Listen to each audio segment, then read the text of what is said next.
Bonjour à tous. Donc je vais procéder à la correction du TP oiseau, qui est un TP qu'on va continuer à faire évoluer et faire progresser. Je vais faire plusieurs vidéos, donc là je vais juste m'intéresser à la toute première partie.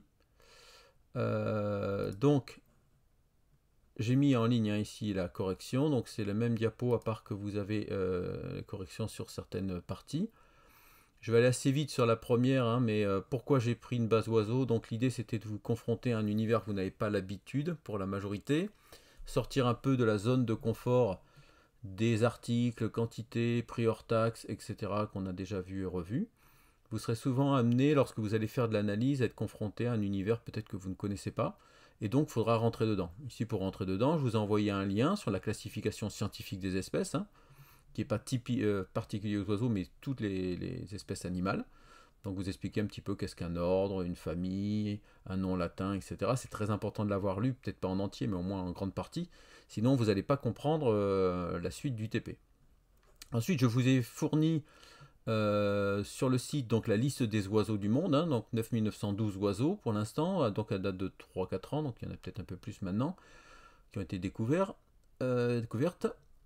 Ensuite, je vous ai filé donc la version CSV, qui est un fichier texte séparé par des virgules ou des points-virgules.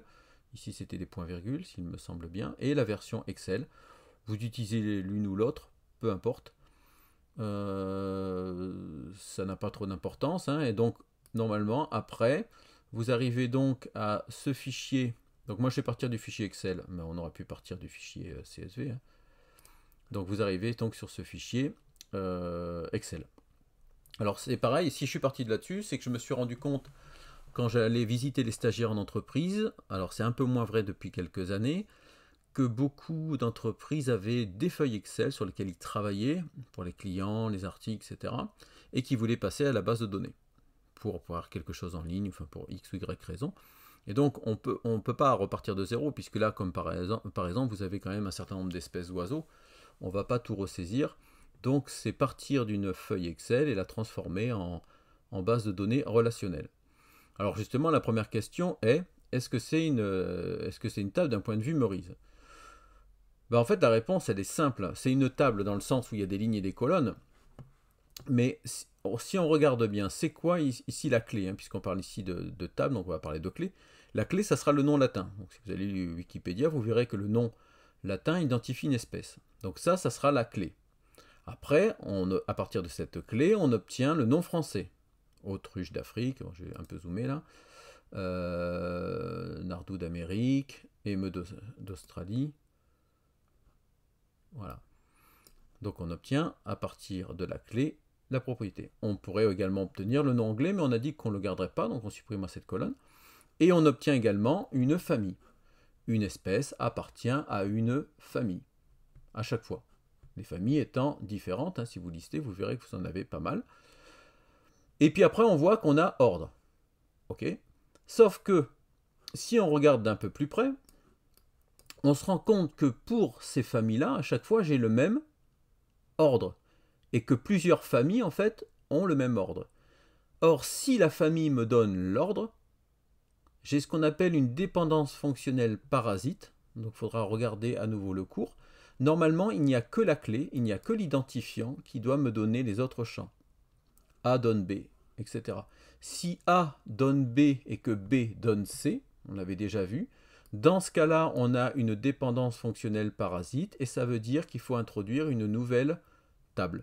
Enfin, donc une nouvelle entité et donc par la suite une nouvelle relation qui donnera une nouvelle table. Donc, j'y reviendrai plus tard, mais non, ce n'est pas une table d'un point de vue Meurize, il faudra opérer des modifications, on verra par la suite le SCD. Je vais dézoomer. Donc on va importer les données depuis la feuille Excel dans notre base de données. Donc bien sûr, il faut d'abord créer la base de données, créer la structure, pour après pouvoir l'importer. Donc ça sera notre premier travail.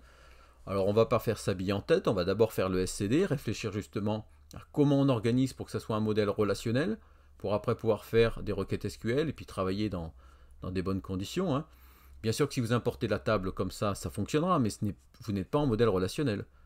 Donc vous allez avoir des répétitions et vous allez avoir des lignes inutiles. Et puis c'est pas comme ça qu'on travaille. Voilà. Ensuite, donc, on va faire le SCD, je vais vous montrer la correction. Puis il faudra essayer de trouver les tables que nous devons construire. Donc à partir du SCD, trouver les tables à construire. Donc en passant du SCD au MLD, puis du MLD au modèle physique. Souvenez-vous, en Meurice, il y a 3 couches. Conceptuelle, logique et physique. Et enfin, quand on va créer la base et les tables sur MySQL, on devra choisir un moteur, ce qu'on appelle engine en MySQL. MySQL est un SGBDR particulier qui permet d'avoir plusieurs moteurs. On peut en choisir un par rapport à l'autre. Ici, je vous en ai présenté 2, mais il y en a d'autres. La différence fondamentale, c'est que MyISAM ne gère pas les clés étrangères. Vous savez, les fameuses clés étrangères, vous mettez un dièse. Si par exemple j'inscris un étudiant dans une classe, il ne vérifiera pas que le code classe existe bien dans la table classe. Alors que InnoDB pourra gérer ces fameuses clés étrangères. C'est une des différences, il ne permet pas aussi des sessions, etc. Alors MyISAM fait moins de choses, vous allez me dire mais pourquoi ça existe, puisque celui-là permet de vérifier les clés étrangères, faire des sessions. Mais c'est que MyISAM, comme il ne fait pas tout ça, il est plus rapide. Et quand des fois on a juste besoin par exemple d'une table avec un logging mot de passe, on n'a pas besoin de contraintes d'intégrité référentielle, on n'a pas besoin de vérifier des choses, on utilisera. Donc voilà, ensuite je vais passer donc à la partie correction pour trouver les différentes tables. Hop, je suis allé un peu trop vite. Donc là voilà, on voit très bien que on va se retrouver avec une entité, espèce, qui comportera donc le nom latin sera l'identifiant. On aura une autre propriété qui est le nom français. Pour l'instant, on verra qu'on fera évoluer plus tard ces entités, mais pour l'instant on a ça. On ne garde pas donc le nom anglais. Ensuite, on va créer une table, enfin une table famille, puisque c'est un concept différent. Hein, on verra que voilà, c'est un concept différent. Donc je mets nom famille ici. Et on dira une espèce appartient à une famille, et une famille a au minimum une espèce, mais peut en avoir plusieurs. Quand vous allez passer en MLD, bien sûr, nom famille va devenir une clé étrangère. Et donc, dans votre table espèce, vous aurez donc finalement 3 champs, nom latin, nom français et nom famille. Et dans famille, vous aurez nom famille. Alors on pourrait se dire, puisqu'il n'y a que nom famille, ça ne sert à rien, mais on verra par la suite qu'on rajoutera des propriétés. Et idem, une famille est de, c'est pour ne pas reprendre appartenir, hein, un ordre, et un ordre peut avoir au minimum une famille, hein, sinon si elle est vide, si l'ordre est vide, ça n'a aucun sens, mais peut en avoir plusieurs, c'est ce qu'on a vu tout à l'heure. Donc je vais assez vite là-dessus. Donc au final, on obtiendra au niveau du MLD ceci, nom latin, nom français et nom famille, qui est la migration de la clé étrangère. Je vous rappelle que la migration de la clé étrangère se fait toujours du côté 1.1. Donc c'est bien dans espèce qu'on a nom famille. Famille, pareil, provoque la migration de la clé étrangère de nom ordre. Et ordre, pour l'instant, a uniquement nom ordre. À partir de là, on se rend compte que du coup, puisqu'on a 3 relations, espèce, famille, ordre, on aura également 3 tables.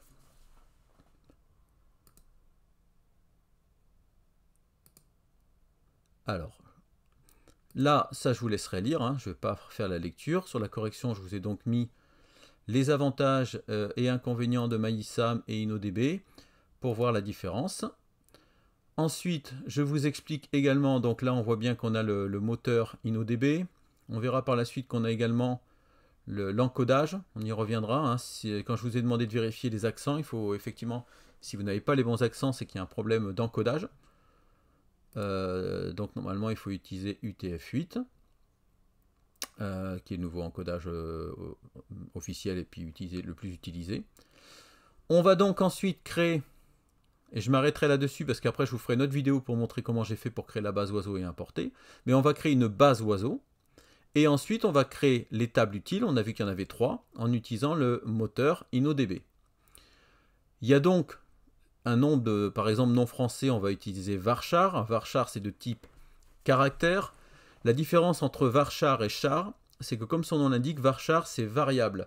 Si vous définissez un varchar de 70 et que vous n'écrivez que 20 caractères, il prendra 20 places, 20 caractères.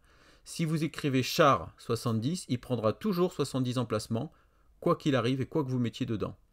Donc on utilisera varchar pour toutes les chaînes de caractères, comme ici c'est le cas pour nom famille, nom français de l'espèce. Et on utilisera char par exemple pour un code postal, où là on sait que c'est sur 5, voilà, quand c'est vraiment fixe. Alors, petite astuce, c'est que par exemple ici on veut donc définir pour le nom latin une taille. Seulement, bon, soit on fait un truc bidon, hein, ce que vous auriez fait je pense, c'est-à-dire vous mettez une grande valeur, vous mettez 70, 80, 100, comme ça vous êtes sûr d'avoir de la marge. Soit on est un petit peu plus malin et on utilise une certaine formule que je vous ai donnée ici. Alors attention, il faut taper cette formule-là. Et après, quand vous êtes sur la cellule, vous tapez, vous appuyez sur ces 3 touches-là. C'est ce qu'on appelle les formules récursives. Et à partir de là, il va vous calculer la longueur maximum, donc c'est-à-dire le mot latin le plus long. Normalement, vous devriez obtenir 32.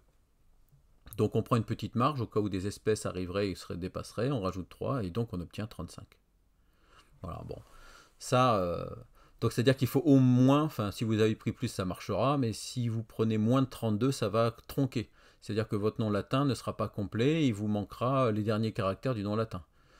Donc, vous voyez, ça c'est quelque chose que je suis obligé de faire ici, puisqu'il y a tellement de lignes que je ne vais pas m'amuser à compter. Si j'avais eu 5 occurrences, visuellement j'aurais vu quel était le nom le plus long et j'aurais compté le nombre de caractères. Là, je suis obligé de passer par une certaine formule. Vous trouverez des astuces sur cette formule-là, vous la trouverez partout. Et donc, vous allez pouvoir créer ainsi les différents champs de la base de données. Vous vérifierez bien, etc., les accents une fois que vous allez faire l'importation. Mais ça, je ferai dans une autre vidéo. Vous avez déjà de quoi faire pour créer les tables, créer les champs. Et après, essayer de faire l'importation. Je vous montrerai ça dans une prochaine vidéo. Merci pour votre écoute.